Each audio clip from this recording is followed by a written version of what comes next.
नमस्कार दोस्तों। आर के जी के लर्निंग एंड स्टडी पॉइंट में आप सभी का स्वागत है। दोस्तों, आज का अपना टॉपिक है मध्य प्रदेश के इतिहास से संबंधित अगला पार्ट। तो आइए दोस्तों, शुरुआत करते हैं आज के अपने इस टॉपिक की। पहला क्वेश्चन देखते हैं दोस्तों। निम्नलिखित में से किस स्थान पर प्रसिद्ध पुरातत्व शास्त्री श्री विष्णु वाकणकर जी का जन्म हुआ था? विष्णु वाकणकर जी के जन्म की अगर बात करेंगे तो कहाँ पर हुआ था, ये अपने को बताना है। तो इनका जन्म हुआ था दोस्तों 1919 में। कब हुआ था? 1919 में। और कहाँ पर हुआ था? तो मध्य प्रदेश के नीमच में हुआ था। कहाँ पर दोस्तों? नीमच में हुआ था। तो इस प्रश्न का कौन सा ऑप्शन सही होगा? नीमच सही होगा। लेकिन अगर इनकी मृत्यु की बात करेंगे तो मृत्यु कहाँ पर हुई थी? सिंगापुर में। कहाँ पर हुई थी दोस्तों? सिंगापुर में। कब हुई थी? 1988 में। कब हो गई थी दोस्तों? 1988 में। तो विष्णु वाकणकर जी का जन्म 1919 में कहाँ पर हुआ था? नीमच में। और इनकी मृत्यु कहाँ पर? सिंगापुर में। कब हुई थी दोस्तों? 1988 में। तो इस प्रश्न का कौन सा ऑप्शन सही होगा? बी ऑप्शन नीमच सही होगा। तो प्रसिद्ध पुरातत्व शास्त्री श्री विष्णु वाकणकर जी का जन्म नीमच में हुआ था। अगले प्रश्न की ओर बढ़ते हैं दोस्तों। स्टोन एवं पेंटिंग्स इन इंडिया, स्टोन एवं पेंटिंग्स इन इंडिया पुस्तक के लेखक कौन है? एक बुक है स्टोन एवं पेंटिंग्स इन इंडिया के लेखक कौन है? तो देखते हैं दोस्तों। Alexander gender Cunningham, Wakankar, Henry Irwin या इनमें से कोई नहीं। तो बुक का नाम क्या है दोस्तों? Stain and paintings in India. Stone एवं पेंटिंग्स इन इंडिया बुक के लेखक कौन है? तो दोस्तों, ये बुक किसके द्वारा लिखी गई थी? वाकणकर के द्वारा लिखी गई थी। श्री विष्णु श्रीधर वाकणकर के द्वारा लिखी गई थी। किनके द्वारा दोस्तों? श्री विष्णु श्रीधर वाकणकर के द्वारा लिखी गई थी। अर्थात इस प्रश्न का कौन सा ऑप्शन से होगा? बी ऑप्शन सही होगा। बुक का नाम था स्टोन एवं पेंटिंग्स इन इंडिया। लेखक का नाम क्या है? वाकणकर जी। तो इस प्रश्न का बी ऑप्शन सही होगा। अगले प्रश्न की ओर बढ़ते हैं दोस्तों। मध्य प्रदेश के किन स्थानों पर शैल चित्रों द्वारा आदि मानव के होने का प्रमाण मिलते हैं? शैल चित्रों द्वारा आदि मानव के होने के प्रमाण मिलते हैं। तो कहाँ पर मिलते हैं, ये अपने को बताना है। सागर, रायसेन, होशंगाबाद या इन सभी जगह। तो होशंगाबाद की अगर बात करेंगे, रायसेन की बात करेंगे, सागर की बात करेंगे, तो कहाँ कहाँ पर मिलते हैं अपने को बताना है। तो मध्य प्रदेश के होशंगाबाद, रायसेन, सागर के निकट, इन सभी स्थानों पर। कहाँ पर दोस्तों? जैसे अगर सागर की बात करेंगे तो एरन। कौन हो जाएगा दोस्तों? एरन। रायसेन की अगर बात करेंगे तो कौन? भीम बेटिका। कौन हो जाएगी दोस्तों? भीम बेटका। और किसकी बात करेंगे? होशंगाबाद की तो आदमगढ़ पहाड़ी। आदमगढ़ पहाड़ी। यहाँ पर शैल चित्र द्वारा आदि मानव के होने के प्रमाण मिलते हैं। तो इन सभी जगह पर, कहाँ कहाँ पर? सागर में, रायसेन में और होशंगाबाद, सभी में शैल चित्रों द्वारा आदि मानव के होने के प्रमाण मिलते हैं। तो इस प्रश्न का डी ऑप्शन उपरोक्त सभी सही होगा। तो कहाँ कहाँ? सभी जगह। तो डी ऑप्शन उपरोक्त सभी सही होगा। सागर, रायसेन, होशंगाबाद। अगले प्रश्न की ओर बढ़ते हैं दोस्तों। निम्नलिखित में से कौन सा स्थान ताम्र पाषाण संस्कृति से संबंध रखता है? ताम्र पाषाण संस्कृति से संबंध रखने वाला स्थान कौन सा है? सांची, अनूप, कायता या नर्मदा क्षेत्र। तो कौन सा है दोस्तों? किससे? ताम्र पाषाण संस्कृति से संबंध रखने वाला स्थान। तो कायता किससे रखता है दोस्तों? अगर कायता की बात करेंगे तो कायता ही ऐसा स्थान है इन उपरोक्त ऑप्शन में से जो किससे संबंध रखता है दोस्तों?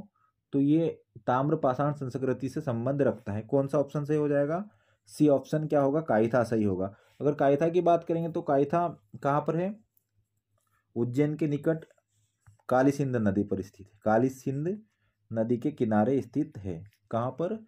काली सिंध नदी पर। उज्जैन से पूर्व में 15 मील की दूरी पर स्थित है। जो ताम्र पाषाण संस्कृति से संबंध रखता है, क्योंकि यहाँ पर कुछ तांबे की चूड़ियाँ और कुल्हाड़ियाँ मिली। क्या क्या मिली दोस्तों? यहाँ पर तांबे की चूड़ियाँ और कुल्हाड़ियाँ मिली। कहाँ पर? कुल्हाड़ियाँ मिली है दोस्तों। कहाँ पर? कायता में। कायता कहाँ पर पड़ता है? उज्जैन से 15 मील पूर्व की ओर पड़ता है। यहाँ पर क्या क्या मिला है? तांबे की चूड़ियाँ और कुल्हाड़ियाँ प्राप्त हुई है। और इसका उत्खनन किसके द्वारा किया गया था दोस्तों? तो विष्णु वाकणकर के द्वारा। किसके द्वारा? विष्णु वाकणकर जी के द्वारा इसका उत्खनन करवाया गया था। अगले प्रश्न की ओर बढ़ते हैं दोस्तों। निम्नलिखित में से किस वेद के अंतर्गत मध्य प्रदेश की जीवनदायिनी नदी नर्मदा का उल्लेख रेवा के नाम से है? माँ नर्मदा का नाम कौन से वेद में मिलता है? रेवा। तो किस वेद में मिलता है माता नर्मदा को रेवा? किस में कहा गया है? यजुर्वेद, सामवेद, ऋग्वेद या अथर्ववेद? तो दोस्तों किस में कहा गया है? ऋग्वेद में। प्रदेश की जीवनदायिनी नदी नर्मदा नदी को रेवा के नाम से संबोधित किया गया है। कौन से वेद में? ऋग्वेद में। किसको? नर्मदा को किस नाम से जाना गया दोस्तों? रेवा के नाम से। कौन से वेद में? रेवा के नाम से जाना जाता है। ठीक है, तो कौन सा ऑप्शन सही होगा दोस्तों? ऋग्वेद। पुरुकुत्स से विवाह होने के पश्चात ही रेवा को नर्मदा, रेवा का नाम क्या किया गया था? नर्मदा। किससे विवाह होने के बाद? पुरुकुत्स से विवाह होने के बाद रेवा का नाम नर्मदा किया गया था। तो इस प्रश्न का क्या कौन सा ऑप्शन सही होगा? सी ऑप्शन ऋग्वेद सही होगा, क्योंकि ऋग्वेद में ही नर्मदा को रेवा के नाम से जाना जाता था। अगले प्रश्न की ओर बढ़ते हैं दोस्तों। निम्नलिखित में से किस ग्रंथ में उल्लेख मिलता है कि अवंती की राजधानी उज्जैनी थी? कौन से ग्रंथ से पता चलता है कि अवंती की राजधानी उज्जैनी थी? तो विष्णु पुराण, मत्स्य पुराण, पाली ग्रंथ या इनमें से कोई नहीं? तो दोस्तों पाली ग्रंथ से। किससे? पाली ग्रंथ में। पाली ग्रंथ में वर्णित है कि बुद्ध काल में उज्जैनी या वर्तमान उज्जैन अवंती की राजधानी रही थी। किसकी? अवंती की राजधानी रही थी। उज्जैनी किसकी राजधानी दोस्तों? अवंती की राजधानी रही थी। तो इस प्रश्न का सी ऑप्शन पाली ग्रंथ सही होगा। पाली ग्रंथ में उल्लेख मिलता है कि अवंती की राजधानी उज्जैनी थी। अगले प्रश्न की ओर बढ़ते हैं दोस्तों। निम्नलिखित में से किससे नागवंशी शासक वृषनाग ने युद्ध किया था? नागवंशी शासक वृषनाग का युद्ध किससे हुआ था? ये अपने को बताना है। सूर्यवंशियों से, यक्षों से या चंद्रवंशियों से या इनमें से किसी से नहीं? तो नागवंशी शासक वृषनाग का युद्ध किससे हुआ था दोस्तों? तो न तो सूर्यवंशियों से हुआ, न यक्षों से हुआ और न चंद्रवंशियों से हुआ। किस किस से नहीं हुआ दोस्तों? न सूर्यवंशियों से हुआ, न यक्षों से हुआ, न चंद्रवंशियों से। तो इस प्रश्न का डी ऑप्शन क्या होगा? इनमें से कोई नहीं। मतलब इन तीनों से, उपरोक्त चार ऑप्शन में से तीनों में किसी से युद्ध नहीं हुआ। तो हुआ किससे दोस्तों इनका युद्ध? तो इनका युद्ध गंधर्वों से हुआ था। किससे हुआ था दोस्तों? गंधर्वों से। इनका युद्ध गंधर्वों से हुआ था। मोनय के गंधर्वों से। मोनय गंधर्वों से युद्ध हुआ था। किसका? नागवंशी शासक वृषनाग का युद्ध मोनय गंधर्वों से हुआ था। लेकिन सूर्यवंशी से, यक्षों से, चंद्रवंशी इन तीनों से नहीं हुआ था। किससे हुआ था? मोनय गंधर्वों से युद्ध हुआ था। किसका? नागवंशी शासक वृषनाग का। अगले प्रश्न की ओर बढ़ते हैं दोस्तों। अनुश्रुति के अनुसार नलपुर के राजा नल की पत्नी दमयंती कौन से राज्य की राजकुमारी थी? दमयंती कौन से राज्य की राजकुमारी थी? अपने को बताना है। नलपुर के राजा नल की पत्नी दमयंती कौन से राज्य की राजकुमारी थी? दक्षिणी कौशल के राजा दंडक, महिष्मति के राजा तालजंग, विदर्भ के राजा भीमरथ या फिर चेदी जनक के राजा कौशिक? तो नरवर के राजा नल की पत्नी दमयंती कहाँ की राजकुमारी थी? अपने को बताना है। तो दोस्तों अगर बात करेंगे किसकी? दमयंती की। तो दमयंती कहाँ की राजकुमारी थी दोस्तों? तो दमयंती राजा नल की पत्नी विदर्भ देश के राजा भीमरथ। नलपुर के राजा नल की पत्नी दमयंती विदर्भ देश के राजा भीमरथ, कौन दोस्तों? भीमरथ की राजकुमारी थी। शिवपुरी जिले का नाम नलपुर, नरवर, राजा नल और दमयंती की प्रणय गाथाओं के लिए जाना जाता है। कौन दोस्तों? शिवपुरी जिला, नलपुर, नरवर, राजा नल और दमयंती की प्रणय गाथाओं के लिए जाना जाता है। तो इस प्रश्न का कौन सा ऑप्शन सही होगा दोस्तों? तो दमयंती कहाँ की राजकुमारी थी? विदर्भ के राजा भीमरथ की राजकुमारी थी। इसी के साथ अगले प्रश्न की ओर बढ़ते हैं दोस्तों। मध्य प्रदेश के कौन से क्षेत्र का नाम श्री राम के छोटे भाई लक्ष्मण के नाम पर पड़ा? श्री राम के छोटे भाई लक्ष्मण के नाम पर मध्य प्रदेश के कौन से क्षेत्र का नाम पड़ा?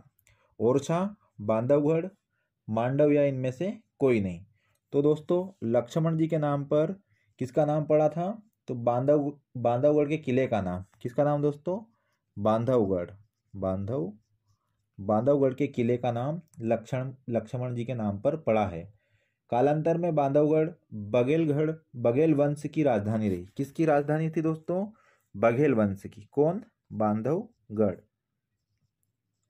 और लक्ष्मण जी के नाम पर बांधवगढ़ किले का नाम क्या पड़ा था?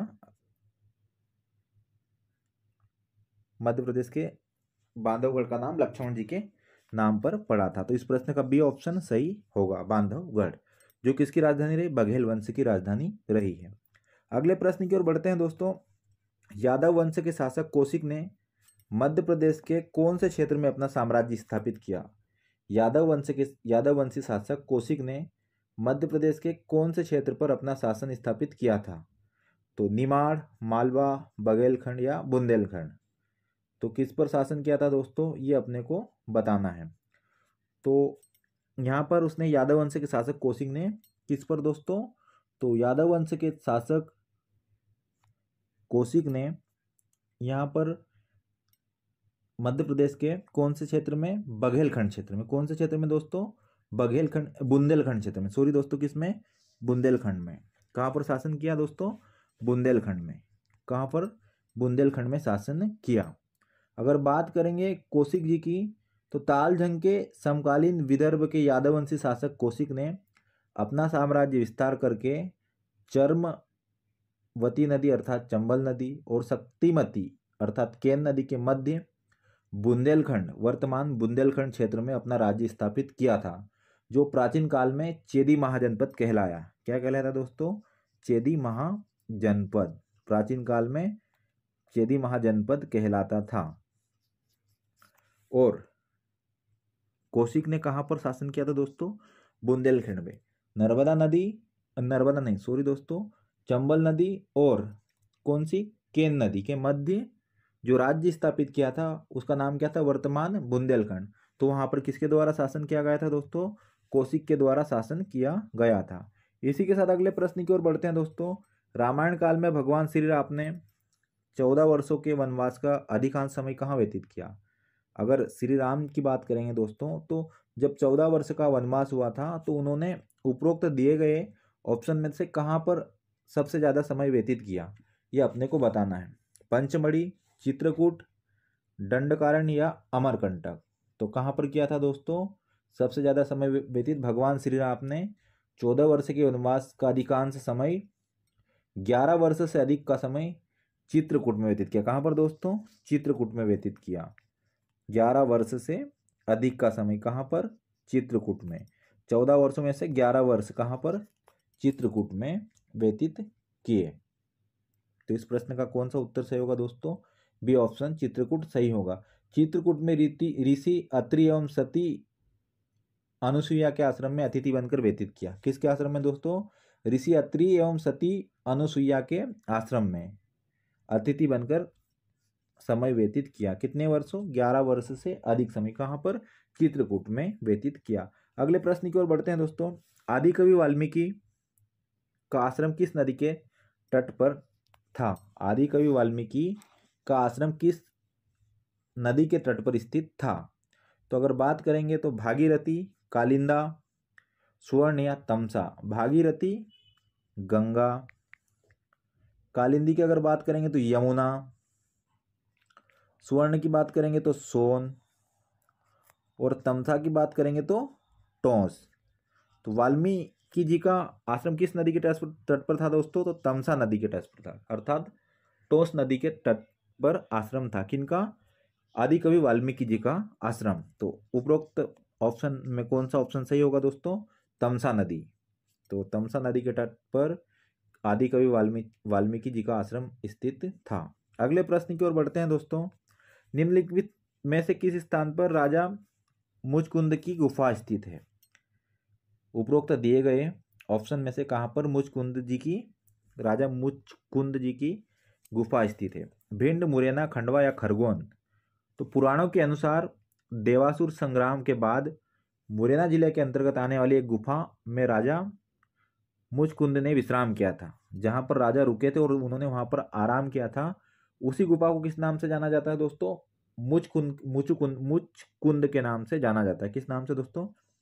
मुचकुंद के नाम से जाना जाता है। राजा मुचकुंद की गुफा के नाम से जाना जाता है, जो कहाँ पर आती है?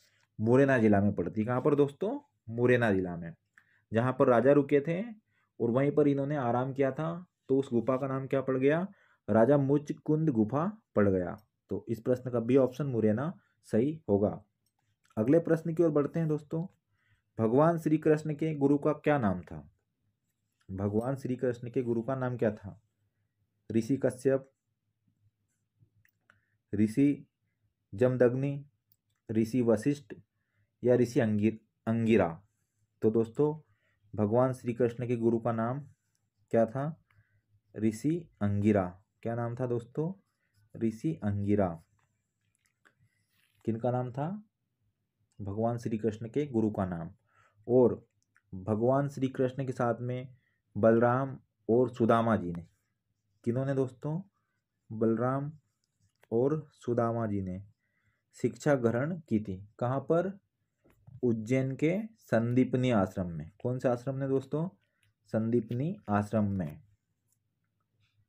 कौन से आश्रम में? संदीपनी आश्रम में। तो भगवान श्री कृष्ण ने उज्जैन के कौन से आश्रम में शिक्षा ग्रहण की? तो दोस्तों संदीपनी आश्रम ने, संदीपनी आश्रम में शिक्षा ग्रहण की थी। और उनके गुरु का नाम क्या था? तो अंगिरा, ऋषि अंगिरा नाम था। तो इस प्रश्न का डी ऑप्शन सही होगा। श्री कृष्ण जी के गुरु का नाम क्या था? ऋषि अंगिरा।